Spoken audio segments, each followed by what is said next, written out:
Hello, everyone. My name is Eva, and welcome to the Love Always podcast. I am so excited to be finally doing this. It's been in the making and something I wanted to do for so long. I've always kind of wanted to create content, but it took me a while to figure out what it was that I wanted to do specifically. Like this time last year, I started posting on TikTok a little bit, but it took me a while to figure out what it was that I wanted to make specifically, kind of like what my niche is, I guess. And then I kind of never really enjoyed it. It kind of just felt like a chore and like something I had to do. So after a couple months, I stopped doing it. And I kind of just kept thinking about it, and a podcast just seemed so right when I thought of it. It kind of just seemed like it was right up my alley. So I'm so excited to finally be doing this. It was always a hypothetical. But then I was like, why not actually make it happen?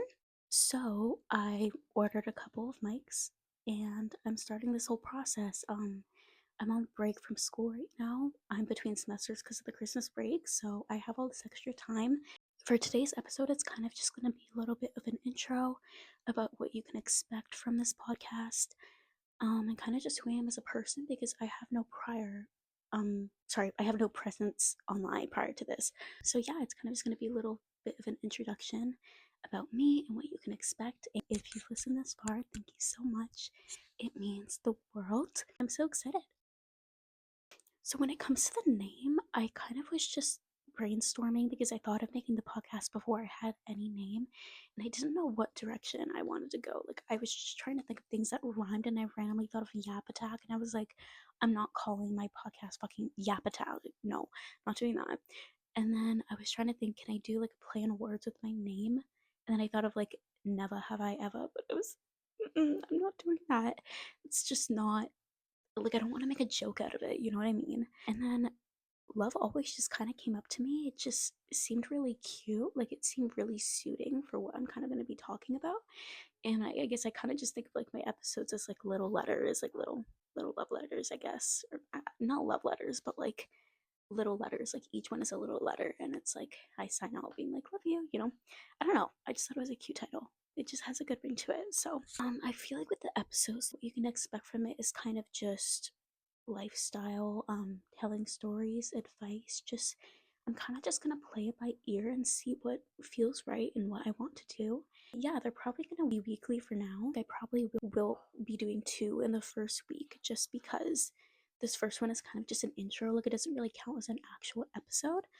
So yeah, I'll probably be doing a second one this week. I'm gonna be posting it on both Spotify and YouTube.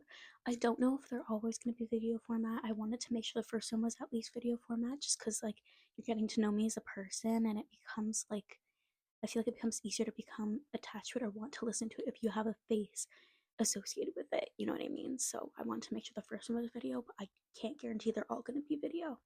When it comes to me, so yeah, my name is Eva. But Evangeline is actually my full name. Eva only really became a nickname that I used, I would say like 2 years ago. It was always just Evangeline. Everyone around me called me by my full name. But then I had a job, yeah, I think it was 2.5 years ago, where we were all introducing ourselves and they asked me if I had a nickname. I was like, not really, but then someone suggested Eva, and it kind of just stuck. And then I started college not long after that, and then I kind of just started introducing myself as Eva. So now, when it comes to people calling me by names, it's really just a mixture. Like if I'm introducing myself to someone, I'm saying Eva. I asked my professors to call me Eva.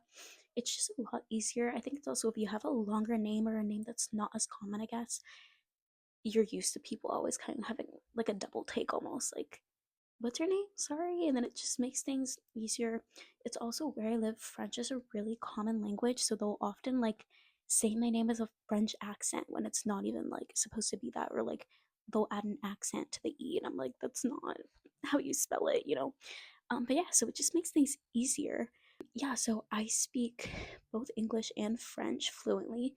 I do speak a little bit of Spanish as well, but I don't know if I would call myself trilingual because, like, I can't have a conversation in Spanish.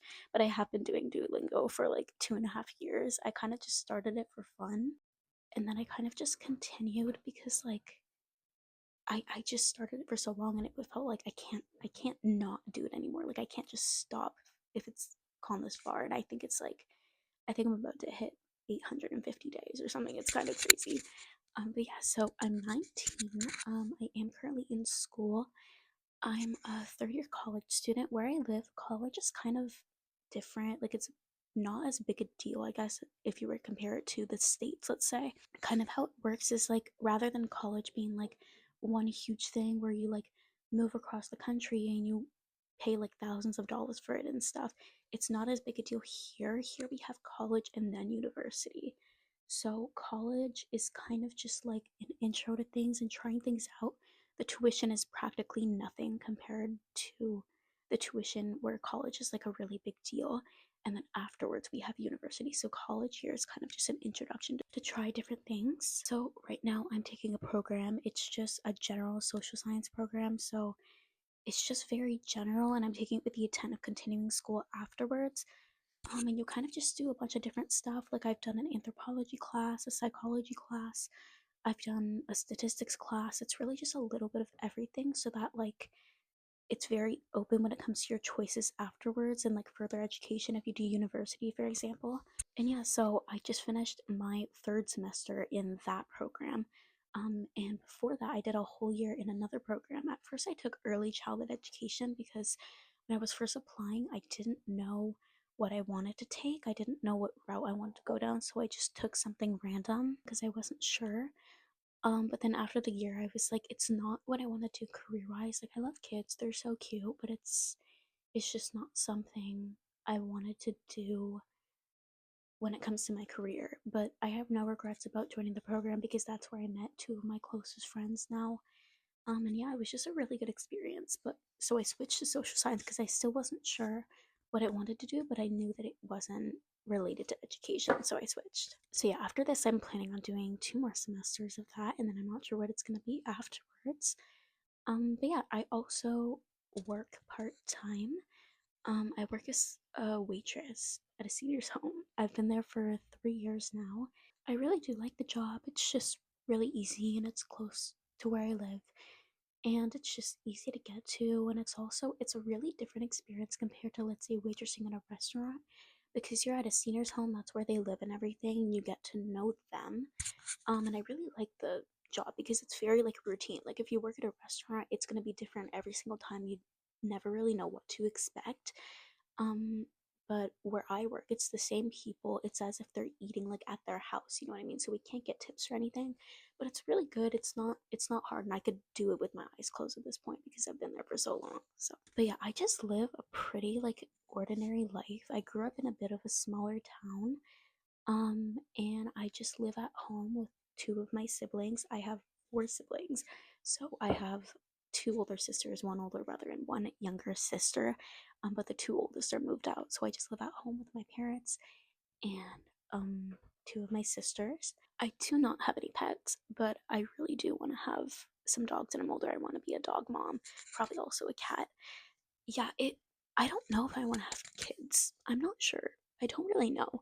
Like, I feel like when I was younger, it was always a no-brainer where it was like, yeah, I want to have kids. Like, I want to be a mom, and I still feel like that sometimes. I'm still like, I feel like I could be a really good mom, but just I always question it. Like, yes, I do want to get married, and yes, I do want to have dogs and like a cat and stuff, but I don't know about kids. I really do question it because, again, I feel like I could be a really good mom, but it's also the type of thing where it's like there's like these things that I deal with, like the anxiety and the OCD, and I would hate to have to pass that down to my kids. And then it's also, I have a metaphobia, which, if you have it, you understand. It's the phobia of throwing up, which I can't deal with people being sick. I can't. And if you have kids, you have to take care of them when they're sick, and I don't know if I can deal with that. So I'm not really sure. We'll have to see. But again, I still have time. Like, I don't need to worry about that right now. I am currently single. I've been single for basically my entire life. Like, I did have one relationship when I was 16, but it didn't last very long and it just wasn't a good situation. But I would say, like, I would still consider it a relationship, but that's the only thing I've experienced. I would say I keep my circle pretty small. I do have, like, a few friends that I would say are really, really close friends, but I'd rather have, like, a few really close friends than, like, a bunch of friends that I'm not as close with because that's how it used to be. And I wouldn't change a thing now. Like, now I just have like these three really solid girls that I feel like I can go to for anything. Yeah, and I'm just very introverted. Like I like to stay home a lot. But I also like to have fun. Like it really just depends on my mood. Most of the time, if like I have the choice of like either going out with my friends or staying with them, I'm probably gonna stay in. Like I'm just like an alone time alcoholic, not alcoholic, sorry. An alone time. What was it? I saw a TikTok where this girl was like alone time. What did she say? Give me 1 second. This is gonna bother me now. Just 1 second. I reposted it, so I'm just checking. Give me 2 seconds. Alone time aholic. Okay, it was alone time aholic. Yeah, I just love being by myself and I love being cozy in my room. I mean, what else can I talk about? I mean, my favorite show is Gilmore Girls. I've watched it like 4 times, but I finally decided I need to try watching something new. So yeah, I've seen other stuff, but like I watched Gossip Girl for the first time recently. I just started Brooklyn Nine-Nine, and it's really funny. But yeah, and when it comes to music, I mean, let's look at my Spotify Wrapped. My Spotify Wrapped, I was so mad because, okay, one time I was studying and I heard that if you played Coconut Mall from Mario Kart, I heard that it like helped you stay productive and like helped you get stuff done and like help you concentrate. Sorry, I just said like so many times. I'm so sorry.